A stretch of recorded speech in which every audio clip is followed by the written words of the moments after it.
Buenos dias, good morning and welcome. We are in Medellín, Colombia. Now today we are going to go to what was one of the most dangerous parts of Medellín. This place is called Comuna 13 and it was notorious for gangs, drugs and violence. Let's see what's happened to it now and how they turned themselves around and the beautiful place it has now become. Come along, let's do this.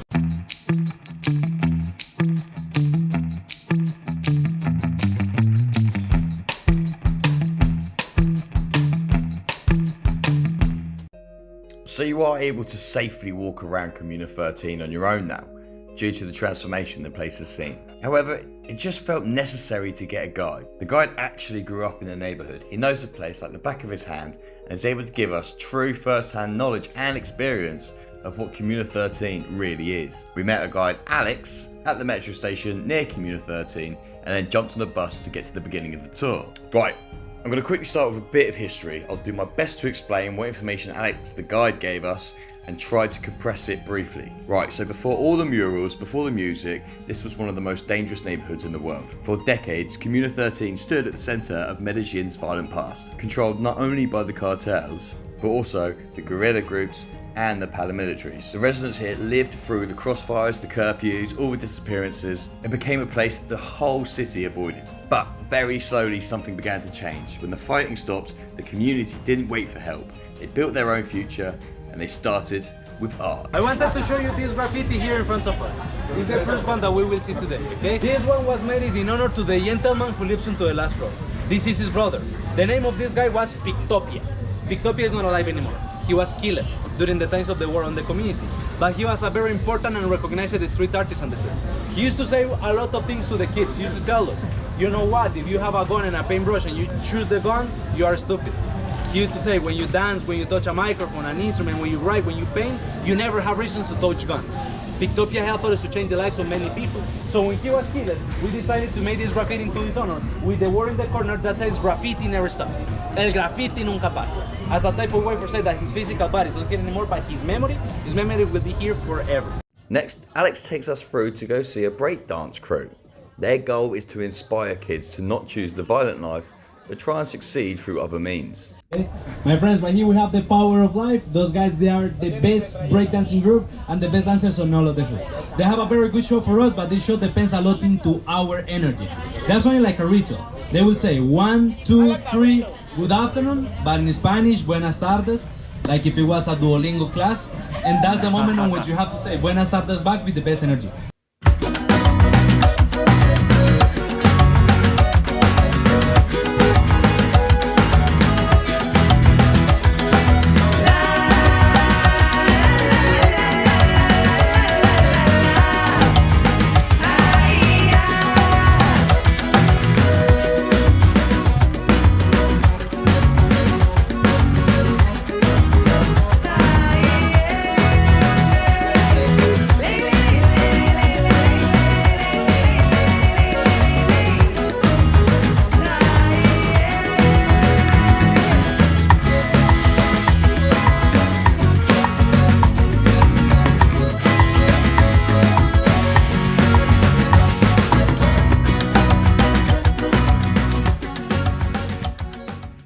Unlike some of the other tours, Alex took us through the streets that haven't been painted. This is to show us that life still goes on inside this decorated neighbourhood and that real people and real families do still live here. And it also gives you a little taste of the struggles that people used to face walking up and down these steps every day. So would you say this is probably now one of the most safe areas? Kind of. Yeah. It's not as, for example, Laureles, but for me safer than Poblado. Yeah? Oh. Wow. So we stayed in, is it a century, the center? Provenza? Near Manila? Provenza, Manila. Las Palmas. Botero? Ah, nearby Plaza Botero. Yeah. Into city center. Yeah. Comuna 10. It's a bit... It's one of the most unsafest one actually. We made a mistake. That was my fault. I booked the hotel. Yeah. Over there in front of us we have the escalators. What Alex then takes us to is a set of 6 escalators in Comuna 13, which is one of the steepest neighbourhoods in Medellín. They were built initially to help locals get up and down the hills more easily. Before this, obviously people had to climb hundreds of steps every day. Sounds quite obvious, right? Well, now they've kind of become a big symbol of how much this area has changed and how the community has come together. They're pretty much an attraction all by themselves. And on top of all that, they make it easier to get to some incredible views over the whole neighborhood. This is the surprise that happened. Beautiful.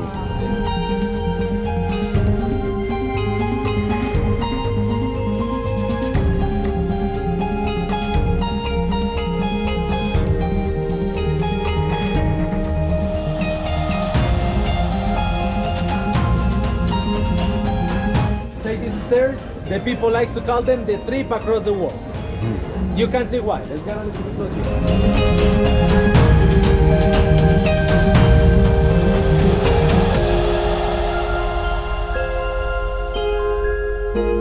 As part of the tour, we visited Alex's own shop, run by his mother, which actually sells coffee, art and some clothing. I mean, it really just showcases how people are able to get away from the dark roots of the neighborhood and really do something positive. A quick go on a death trap of a slide, because why not? And then on to something a little special. Please, you have to raise the legs. Oh fuck. Oh shit. Yeah, perfect. Well, guys, this mural was made by 3 of the most famous artists of the hood. It was the mix between the 3 most famous artists of the area. So here we have MDB 13, which is basically the Spanish abbreviature for Mario de Barrio 13, or in English, Mario from Hood 13. Just grab and Shota. Shota is the same guy in the picture we built clean.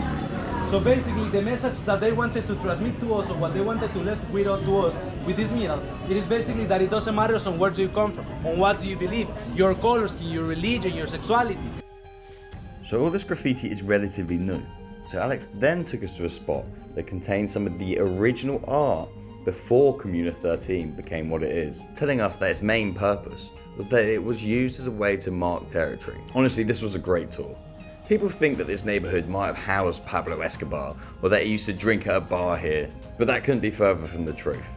And it almost masks the real truth behind the area. That false information foreshadows the real pain and suffering the locals faced.